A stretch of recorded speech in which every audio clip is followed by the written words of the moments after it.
70 জন আউলিয়া থেকে, 70 জন পীর বুজুর্গ আউলিয়া আল্লাহর ওলি থেকে একজন নেককার সতী নারীর দাম আল্লাহ তাআলার কাছে বেশি। সুবহানাল্লাহ।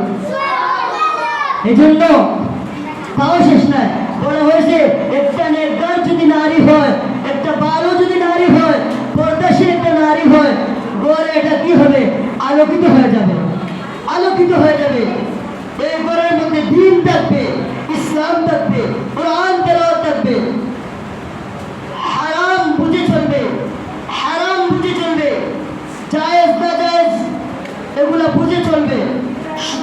এরপরে পরিবারের যারা অশিক্ষিত আছে এদেরকে এই ইলম শিক্ষা করার কারণে তারা ঘরের মধ্যে তালিম দিবে, কোরআন তেলাওয়াত শোনাবে, শিখাবে, হাদিস শিখাবে, নসিহত শিখাবে, তাসবিহ তাহলিল শিখাবে। ঘর এটা কি হবে? ঘর একটা মার্কাজ হবে, ইলমের মার্কাজ হবে, আমলের মার্কাজ হবে।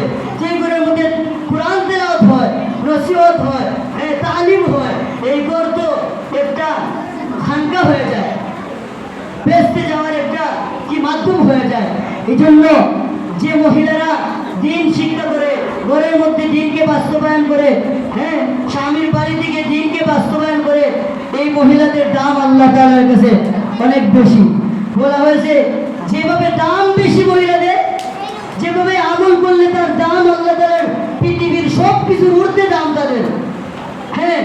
একজন মহিলা নেককার হয়ে গেলে 70 জন আল্লাহর ওলিতে গিয়ে দামি হয়ে যায়। আল্লাহ তাআলা এত দাম মহিলাদেরকে দিয়ে দিছে। তদ্রূপ একটা মহিলা যদি কি হয়? বদগার হয়। একটা মহিলা যদি বেআমলি হয়, বদগার হয়, বেপরদা হয়, বেহায়া হয়, তাহলে তারও কি যেভাবে আল্লাহ তাআলা সব ভালো কাজের কারণে সম্মান দিয়েছে, বেগানা অবস্থায় চলার কারণে, বেপরদায় চলার কারণে তাকেও আল্লাহ তাআলা কঠিন আযাব দিবেন। কেমন আযাব দিবেন?